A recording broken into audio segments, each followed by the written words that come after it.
Shabbat Shalom famille, j'aimerais partager une réflexion à propos d'un passage des Écritures où il est écrit « Jette ton pain sur les eaux, car après bien des jours tu le retrouveras. Partage-le avec 7 et même avec 8, car tu ne sais pas quel malheur peut arriver sur la terre. » Il est intéressant, lorsque l'on médite sur les eaux, que notre réflexion nous ramène au commencement, là où il est dit que le Roi, l'Esprit du Créateur, se mouvait au-dessus des eaux.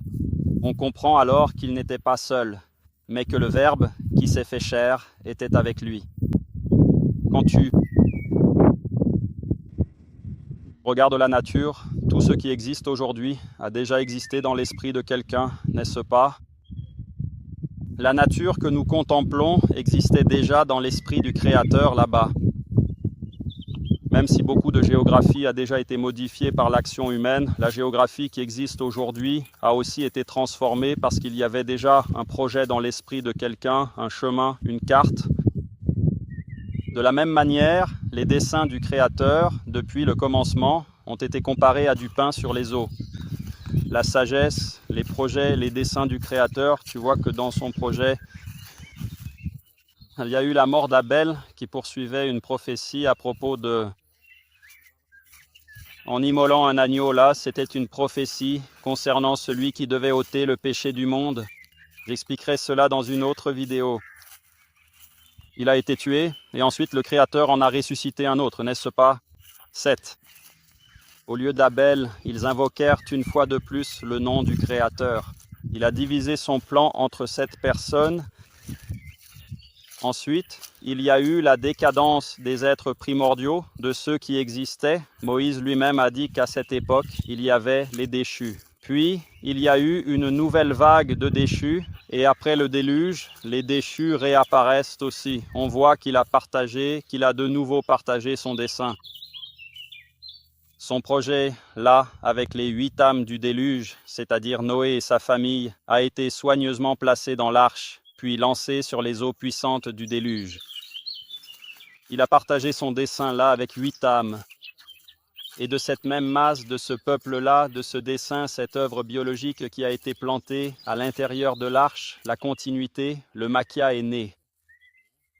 Le Verbe qui s'est fait chair, c'est-à-dire le Verbe divin incarné, le vrai pain descendu du ciel pour nourrir l'humanité, on le voit clairement, après avoir été rejeté par beaucoup de personnes, même par certains des apôtres, qui doutèrent de sa personne et de sa mission. Il réapparaît ensuite avec les 12 apôtres, après être allé chercher le Père dans la prière profonde et fervente. Il réapparaît de la même manière qu'il était avec le Père au commencement, dans une union parfaite et éternelle.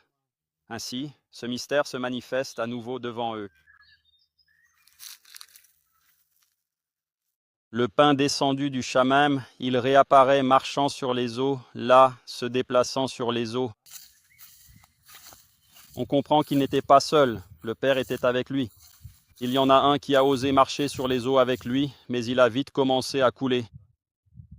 Alors on voyait l'accomplissement de cette prophétie quand on parlait du pain, n'est-ce pas? Jette ton pain sur les eaux, il parlait du projet du Créateur, parce que, qu'on le veuille ou non, nous sommes co-créateurs de la réalité. Quand le Créateur a fait l'homme le 6e jour, le 7e a été le repos. Mais quand les Juifs font le kiddush là et deviennent co-créateurs de la création, cela rappelle que nous avons un engagement spirituel dans notre étincelle divine. Nous ne sommes pas seulement chairs, en nous, nous avons une part, nous avons ce qui nous sépare de l'être humain avec l'animal. Cela ne nous sépare pas seulement, nous, les humains, mais aussi les anges de l'animal. C'est le libre arbitre, c'est la foi rationnelle, c'est le pouvoir de création rationnelle à travers vos choix, de votre volonté, de votre décision, de ce en quoi vous croyez. Vous créez votre réalité par vos choix, qu'ils soient bons ou mauvais. C'est pourquoi il est écrit ainsi dans les Écritures que le Créateur a fait le riche, il a fait le pauvre.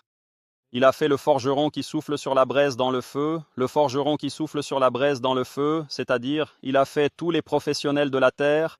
Ce n'est pas parce que le Créateur a voulu faire, il a fait l'impie, il a fait le juste, mais à cause du libre arbitre et de la co-création, c'est-à-dire qu'à travers les choix que la personne fait sur terre, l'effort de chacun, la personne est devenue un bon professionnel ou un mauvais professionnel, est devenue riche, est devenue pauvre, est devenue juste, est devenue impie. Et c'est aussi à travers le libre arbitre, ce don fabuleux que le Créateur nous a donné, le pouvoir de choisir, le pouvoir d'être libre, que nous serons jugés au dernier jour. Il y en aura qui, au dernier jour, verront que le compte ne sera pas bon à cause des mauvais ou des bons choix qu'ils auront faits. Parce que parfois, dans ta foi, dans ta pensée, dans ce en quoi tu crois, tu as une idée qui demain pourrait faire de toi un entrepreneur.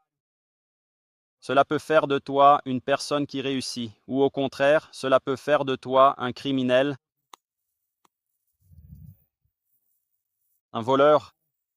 Donc, c'est le libre arbitre qui fait que les gens choisissent le bien ou le mal, et c'est à travers cela que nous serons jugés. Et aujourd'hui, que cela nous plaise ou non, l'environnement, même l'environnement religieux, bien souvent, influence les choix de la personne. Même le choix erroné ou correct, la religion, et dans de nombreuses religions, pour accomplir l'apostasie, ce qui agit en elle n'est pas l'esprit du Créateur, ni la foi rationnelle, ni la personne consciente. Bien souvent, tu vois un athée réussir. Pourquoi?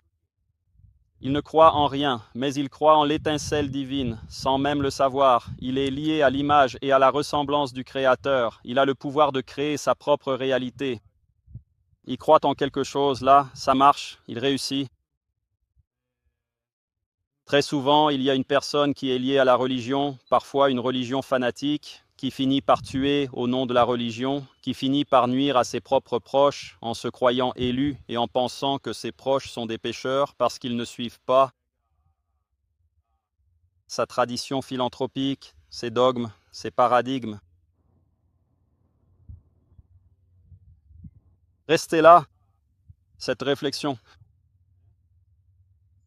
Et allons examiner les Écritures. Là, je vais faire plus de vidéos sur les Écritures. Shabbat Shalom.